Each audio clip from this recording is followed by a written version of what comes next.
pra-peradilan. Jadi udah ditahan, lalu kemudian ditangguhkan penahanannya, tapi kemudian baru di pra-peradilan kan. Ini kan sebenarnya kalau secara logika agak bingung, agak membingungkan. Gimana maksudnya, Bung Refli? Iya, bingung itu orang yang belum mendapatkan informasi. Ya, ya. okay. Kalau mendapatkan informasi tidak bingung. Jadi kita tahu bahwa itu ada perdebatan panjang juga di antara tim lawyer ya. Waktu itu Troya ya, Tifa Royce Advocates. Nah, apakah kita akan mengajukan pra-peradilan atau tidak terhadap kasus Mas Roy dan Dr. Tifa? Akhirnya ada satu kesimpulan, kalau mereka ditahan pasti pra-peradilan.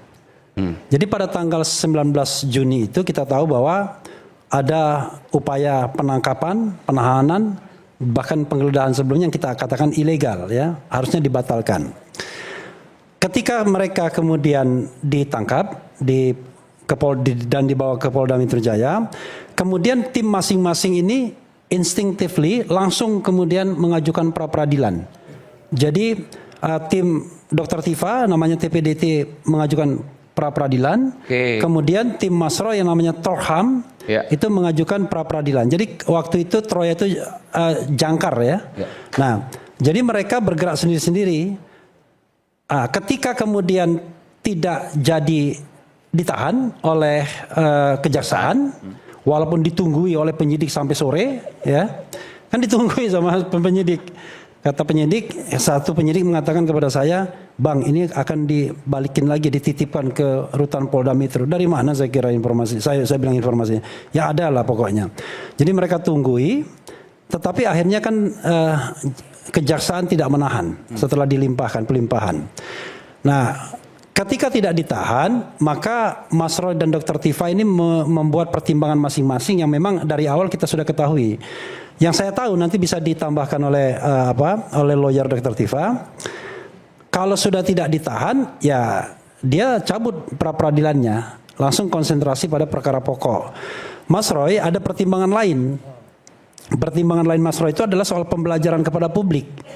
Karena kami menganggap bahwa mulai proses penggeledahan, kemudian penangkapan, dan kemudian penahanan itu tidak sesuai dengan hukum yang ada, terutama KUHP yang baru, Kitab Undang-Undang Hukum Acara Pidana Undang-Undang Nomor 20 Tahun 2025. Yang sudah sering kemudian diungkapkan ada waktu yang sudah lewat dan seterusnya. Itu beda lagi itu. Itu penanganan kasus. Kita bicara tentang penggeledahan, penangkapan dan penahanan. Penggeledahan contohnya apa misalnya? Contohnya ya tadi masuk ke kamar dan lain sebagainya, masuk ke rumah. Ya nggak boleh kalau tanpa izin.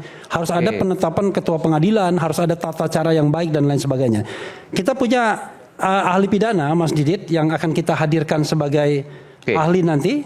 Besok? Iya besok. Boleh nggak saya wawancara sebentar? Boleh. Jadi saya dipotong, nggak apa-apa kalau begitu.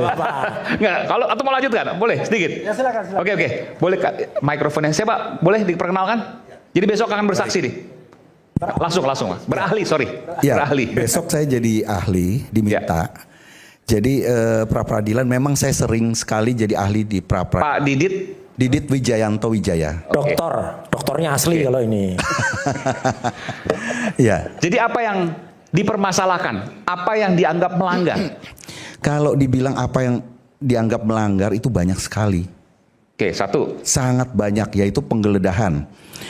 Kalau yang kita lihat penggeledahan itu kan harus, jadi begini, waktu mau masuk dia harus punya surat. Nah, suratnya ini surat izin pengadilan. Pengadilan harus punya setempat ya.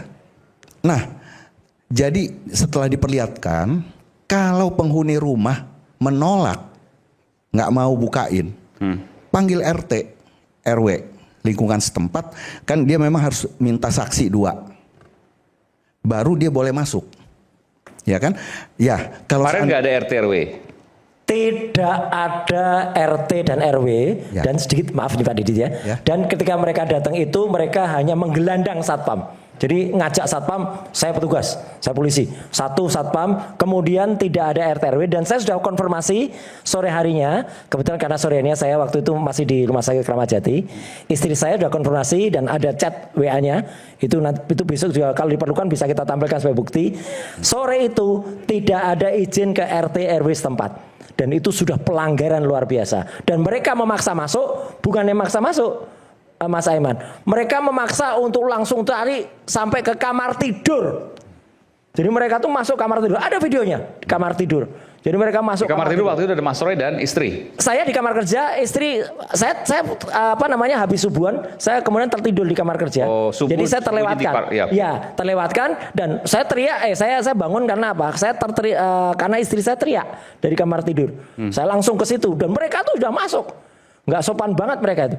Jadi persislah adegan G30S itu. Teriak kenapa waktu itu? Teriak karena tiba-tiba ada orang masuk ke kamar. Beberapa orang. Ada sekitar 5 orang masuk kamar. 5 orang. Coba istri saya. Laki-laki semua. Laki-laki semua. Untungnya istri saya sudah pakai celana pendek ya gitu. Sudah. Coba istri saya tuh masih pakai apa gitu, lingerie atau pakai apa kan. Gawat itu terjadinya. Jadi itu benar-benar, dan yang paling fatal lagi, saya kan alhamdulillah beberapa jam sebelumnya kan saya sholat subuh ya, sudah pakai celana jin tapi jin rumah, baju marun yang saya pakai itu, kemudian mau ganti nggak boleh, bahkan mau mandi aja nggak boleh. Saya mau mandi itu persis kalimatnya sama dengan yang ada di film G30 SPKI. Jadi saya bilang, saya mandi dulu gitu, nggak usah mandi. Saya bilang minimal cuci muka toh gitu. Nah, itu ada tuh di film itu G30. Nggak boleh juga. Saya tarik gitu bahkan mau diborgol Pak Didit. Ya. Kan dahsyat. Nah, nanti Pak Didit akan teruskan ya. Karena ceritanya supaya rame, silahkan besok iNews ambil aja di screen itu ada filmnya. Film G30 SPKI tahun 2026. Itu filmnya. Oke. Ya. Baik. Silakan Bung Rifai. Kita berikan tangan untuk Bung Rifai, pengacara dari Pak Joko Widodo, Presiden ke-7 Republik Indonesia. Silakan Bung Rifai. Oke, silakan Pak Mas Didit, Pak Dr. Didit, silakan. Ya, baik. Terima kasih. Jadi kalau pelanggarannya banyak. Oke. Banyak sekali dan tidak ada masalah kita uji di pra-peradilan. Waktu itu beberapa teman-teman nih pas ketemu di head to head, teman-teman dari Bung Rifai dan sebagainya, semua pada bilang ya silahkan ke pra-peradilan. Saya bilang saya bersedia menjadi ahli nanti waktu itu ya. Nah, oke, pelanggaran satu tadi nggak ada surat RT RW, apalagi misalnya? Bukan nggak ada surat RT RW, katanya suratnya ada tapi tidak ditunjukkan. Surat penangkapan? Surat penggeledahan. Penggeledahan, oke. Ya, kalau memang pun ada, kalau mau masuk ditolak, misalnya Mas Roy dan Nyonya menolak, panggil RT RW, panggil lingkungan, saksi 2, ya. Itu KUHAP ya? Iya, KUHAP. Tidak harus ya. Nah, itu penggeledahan itu dari 112 sampai 117 KUHAP baru. Kemudian ada surat perintah penangkapan. Nah, penangkapan ini cuman 2 aturan yang bisa mendasari, yaitu 1, kalau dipanggil tidak datang 2 kali, tidak memberikan alasan yang patut. Yang kedua, untuk kepentingan penyidikan. Nah, kalaupun untuk kepentingan pelimpahan tahap 2 tidak perlu ditangkap. Nah, di sini ini problemnya adalah langsung ditangkap. Ini masalah besar sebenarnya. Karena di dalam surat perintah penangkapan ditulis pertimbangannya adalah pelimpahan tahap 2. Kalau itu artinya apa? Berarti Polda Metro ingin membuat norma baru. Penangkapan boleh berdasarkan pelimpahan tahap 2. Nggak ada itu. Itu melanggar. Dan ternyata di surat perintah penahanan itu bertabrakan. Perintah penahanannya dia mengikuti format jelas. Format dari KUHAP baru seluruhnya dimasukkan, dan di sana di angka 2 saya sudah diperlihatkan, angka 2 dibilang ditahan di Tahti Polda Metro Jaya. Padahal tidak. Kalau tidak saya tanya diapain? Dibantarkah? Tidak juga. Nggak boleh. Ini apa ini statusnya? Di rumah sakit tidak dibantar, dan itu murni permintaan dari penyidik. Kemudian poin 3 yang lebih gila lagi. Ya, dalam 1 kali 24 jam harus segera diperiksa. Lah itu perintah palsu saya bilang. Kenapa palsu? Nggak mungkin diperiksa. Karena sudah selesai penyidikan limpah tahap 2. Sudah ada P21 30 April. Itu palsu. Dan kepalsuan itu bisa dituntut di pasal 278 KUHP.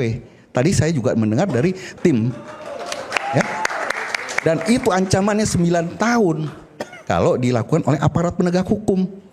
Nggak boleh itu 278. ayat 1 dibaca aja gitu loh. Nah ini nggak main-main gitu loh. Janganlah kita mempermainkan nasib orang.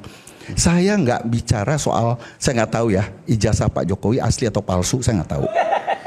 Tapi penegakan hukum jangan dibuat permainan. Nah ini kalau mohon maaf nih, kalau yang namanya kebiasaan, kalau ditahan oleh polisi, diserahkan ke jaksa, ditahan juga, betul. Tapi jangan merekayasa untuk supaya ditahan di jaksa. Kalau di polisi tidak ditahan, itulah namanya perlu power besar di sini. Tapi kalau jaksa punya kewenangan tidak menahan, boleh, tidak perlu power besar. Kalau dia bilang saya nggak mau ikutan, ini ada dosanya. Karena penegak hukum juga kadang-kadang punya nurani. Ada yang punya nurani, tidak hanya punya nur aini aja. Tidak punya apa? Nur aini. Nur aini. Nah, tidak hanya nur aini.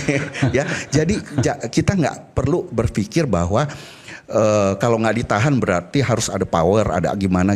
Ya kalau jaksanya nggak mau ikutan, ya sudah.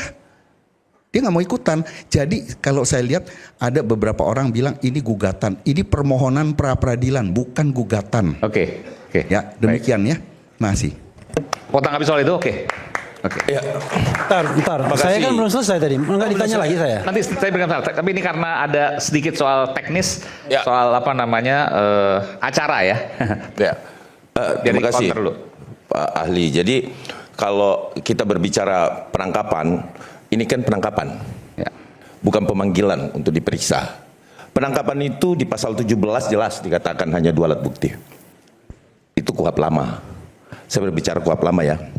Nah, jadi pasal 17 kemudian pasal 18 surat perintah penangkapan. Berbeda ketika seorang tersangka itu akan diperiksa lagi. Tentu ada panggilan. Kalau penangkapan saya belum mendapatkan di sini diatur harus dipanggil. Beda ya penangkapan dengan akan diperiksa. Ini dimulai dari pasal 16 saya baca, 17, 18 itu saya baca semua prosedurnya. Tidak ada sama sekali saya lihat di situ ketika penangkapan itu harus dipanggil. Itu yang pertama. Harus dipanggil. Tidak harus dipanggil. Itu ada. Tidak ada. Tidak ada. Oke. Tidak ada. Harus dipanggil dulu kemudian dihadapkan untuk diperiksa. Kalau dihadapkan untuk diperiksa, ya. Itu yang saya baca. Ya kan? Ini saya buka nih 16, 17 dan 18. Oke. Kalau seandainya tadi ada surat seperti itu. Surat penangkapan. Penangkapan ada surat penangkapan. Mau ditandatangani atau tidak penangkapannya, mau ditandatangani atau tidak. Tapi harus izin. Tapi ada. Harus izin masuk. Iya. Kalau seandainya nggak izin, harus mengajak RT RW, betul Ya, ya? tidak harus RT RW juga. Gimana? Bukan. Tidak harus RT RW juga. Sebentar dong. Jadi Saya berprinsip gini, tidak harus RT RW juga. Bicara penggeledahan, bukan penangkapan untuk ajak Oke, RT itu RW. penggeledahan. Kalau penggeledahan memang betul Harus ada. kalau ditolak. Tapi kemarin kan nggak ada penggeledahan. Ada. Oh, ada juga kemarin. Apa yang diambil? Masuk ke rumah itu, jadi Apa yang kalau diambil kalau namanya yang penggeledahan? diambil Makanya itu saya tanya. badan.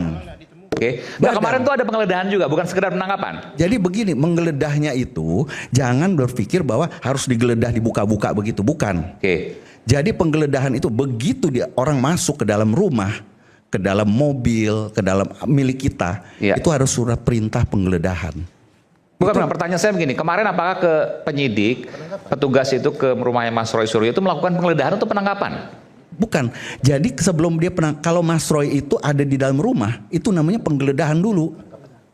Pasti dilakukan penggeledahan dulu. Masuk itu penggeledahan. Dan kalau penggeledahan maka harus ada izin terhadap pemilik. Izin dari pengadilan setempat. Oke, pengadilan. Ya. Dan kemudian ketika masuk, Oke. mau masuk, dia kasih lihat dulu nih suratnya. Oke, 2. Ada izin.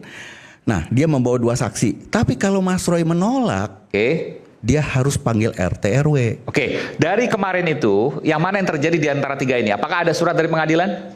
Tidak diperlihatkan katanya. Tidak diperlihatkan. Apakah kemudian diizinkan? Tentu tidak karena Mas Roy kaget. Gak diizinkan. Tidak diperlihatkan dan baru terungkap tadi. Dan nanti mungkin Pak Ugro bisa sampaikan.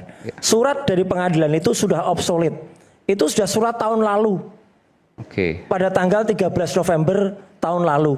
Dan surat itu adalah pada status masih tersangka. Belum dilimpahkan. Jangankan tahap 2. Tahap 1 aja belum dilimpahkan. Jadi suratnya nggak boleh pakai surat pengadilan dipakai berkali-kali itu.